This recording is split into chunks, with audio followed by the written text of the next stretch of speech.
How to change number on Telegram app.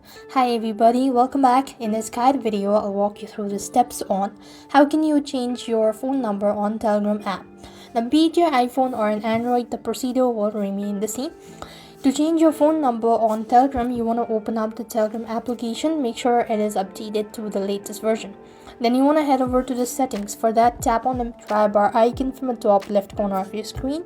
Go to settings.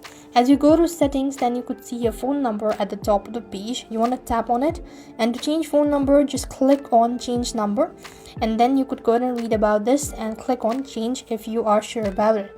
First thing, make sure to select the country of your resident, and you could type in the phone number.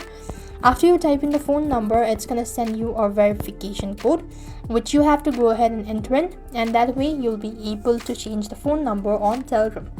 So that is the simplest way you could change the phone number on your Telegram app, be it your Android or an iPhone. I hope the video was helpful. Make sure to like, share and subscribe to our channel. Thank you for watching. See you in the next video.